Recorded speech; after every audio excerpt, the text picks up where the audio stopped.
కాంగ్రెస్ ప్రభుత్వం ఏ విధంగా ఆలోచన చేసి మిమ్మల్ని మాయం మాటలు చెప్పి మోసం చేసింది ఒక్కసారి ఆలోచన చేయండి. రైతు బంధు ఇస్తున్నదా? రైతు బంధు 15 లక్షల రూపాయలు ఎకరాకు ఇస్తామన్నారు. అంటే ఒక ఎకరాకు 7,500 రూపాయలు రావాలి. మరి అదే 5,000 ఇస్తుండ్రు. ఎవరైనా మాట ఏంటదా? నిన్న మన పెళ్లిలని కళ్యాణ లక్ష్మి అని మన కేసీఆర్ గారు పెట్టిన పథకము ప్రతి ఒక్కరికి ఇట్లా పెళ్ళైన ఒక నెల 2 నెలలకే కళ్యాణ లక్ష్మి చెక్కులు వచ్చింది. ఈరోజు కళ్యాణ లక్ష్మి చెక్కులు అట్లా ఉండగా మళ్ళీ తులం బంగారం ఇస్తున్నాడు. ఇలా ఎంతమంది పెళ్ళి అయినవా? ఎంతమందికి తులం బంగారం ఇచ్చిండ్రు? ఎంతమంది ఆడపిల్లలు బీదోళ్ళు ఆశ పెట్టుకుని ఉంటారు. ఒక అల్లునికి ఒక ఉంగరం పెడతాడంటే వాడు బీదోడు ఆశపడతాడు. తులం బంగారం ఇస్తాడు ఎంత ఆశపడతాడు ఆలోచన చేసుకుంటాడు. ఇటువంటి ఈ పథకాలను ప్రభుత్వంగా వచ్చి అమలు చేయకుండా ఉండడము, బీద ప్రజలకు ఈ విధంగా మోసం చేయడము, రైతులను మోసం చేయడము ఏ విధంగా ఉండదు ఆలోచన చేసుకుంటాం. మన రాష్ట్రమైందా? మన రాష్ట్రాన్ని దేశంలో నిమరణాలు పెట్టిన నాయకుడు మన కేసీఆర్ గారు. ఈరోజు మొన్న ఎమ్మెల్యే ఎలక్షన్లు అయిపోయినాయి. ఏ విధంగా మనం ఆలోచన చేసాం ఒక్కసారి ఆలోచన చేసుకోండి. కేసీఆర్ గారు ముఖ్యమంత్రిగా ఉంటాడు. ఎట్లయినా నేను లక్ష్మణ్ గారికి ఓటు అయిపోతే ఏమవుతుంది? అవును, ఇవాళ కాంగ్రెస్ కు ఓటేసారు. మీరు ఏమి ఉపయోగం ఉండో ఆలోచన చేసుకోండి, బాగా ఆలోచన చేసుకోండి. కొద్దిగా లేచి యువత కేసీఆర్ గారు ఒక మాజీ ముఖ్యమంత్రి పెద్ద మనిషి లేదా ఆలోచన లేకుండా మాట్లాడుతున్నారు.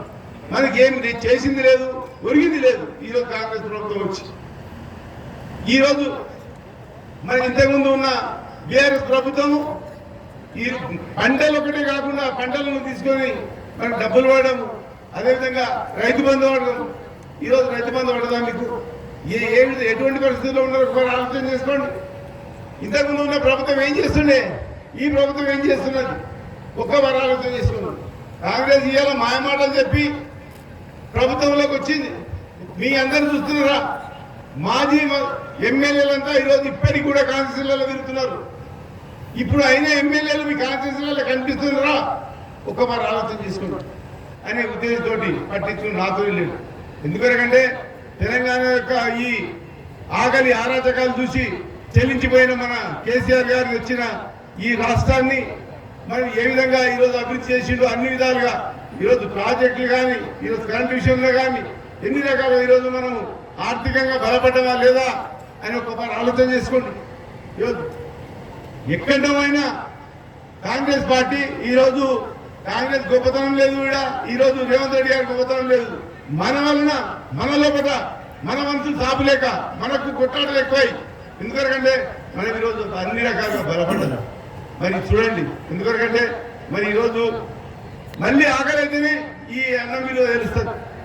అది ఆలోచన చేసుకోండి.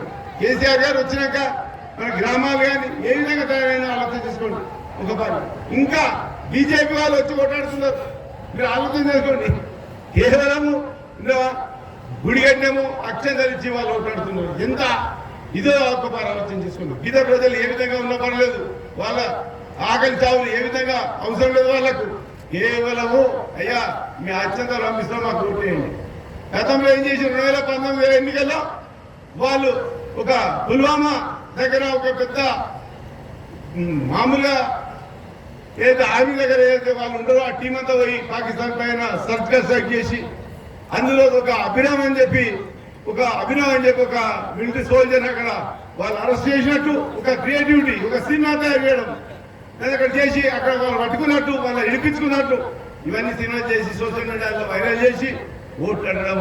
ఎందుకంటే చూస్తాం ఈరోజు బీజేపీ ప్రభుత్వము సెంట్రల్ గవర్నమెంట్ మనకి ఏం చేస్తున్నది, ఏం సంగతి, ఒక స్కీమ్ అయినా మనకి ఇస్తున్నారు. మనం ఆలోచన చేసుకుంటాం. మన ముఖ్యమంత్రి గారు, మాజీ ముఖ్యమంత్రి గారు ఇన్ని ప్రాజెక్టులు కడుతున్నాడు. మన తెలంగాణలో కూడా ఒక్క ప్రాజెక్టు అయినా ఇలా జాతీయ హోదా ఇచ్చిండా?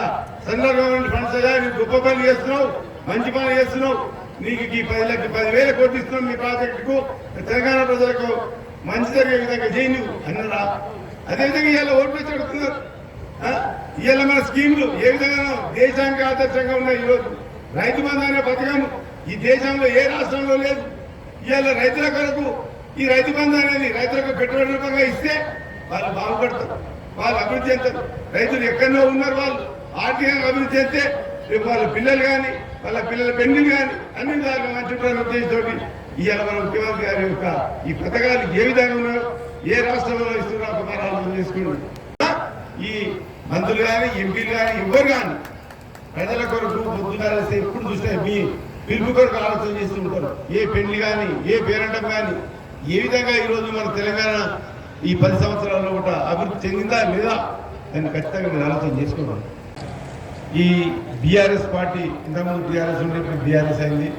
ఎందుకంటే బీఆర్ఎస్ పార్టీ ఒక మామూలు ఏదో ప్రజాస్వామ్య విధంగా ఉన్న పార్టీ, కానీ మన తెలంగాణ యొక్క సమస్యలు ఇంతకుముందు ఏ విధంగా మన తెలంగాణ పరిస్థితులు ఏ విధంగా ఉంటుండే, మన బతుకుతెరువులు ఏ విధంగా ఉంటుండే, సమైక్యవాదంలో ఆంధ్రప్రదేశ్ ఉన్నప్పుడు మన తెలంగాణ సంపదనంతా కొల్లగొట్టి ఆంధ్రాకి తీసుకుపోయి వాళ్ళు రకరకాలుగా ఇచ్చేసి మనం నాశనం చేసే పరిస్థితుల మన ముఖ్యమంత్రి మాజీ ముఖ్యమంత్రి శ్రీ కల్వకుంట్ల చంద్రశేఖరరావు గారు మన సమస్యలను చూసి కొట్లాడి తెచ్చుకున్న పార్టీ ఈ బీఆర్ఎస్ పార్టీ. ఒకసారి బాగా ఆలోచించుకోవాలి. బీఆర్ఎస్ పార్టీ స్థాపించి కేసీఆర్ గారు వచ్చిన తర్వాత మనకు లాభం జరిగిందా లేదా అని ఆలోచన చేసుకోవాలి.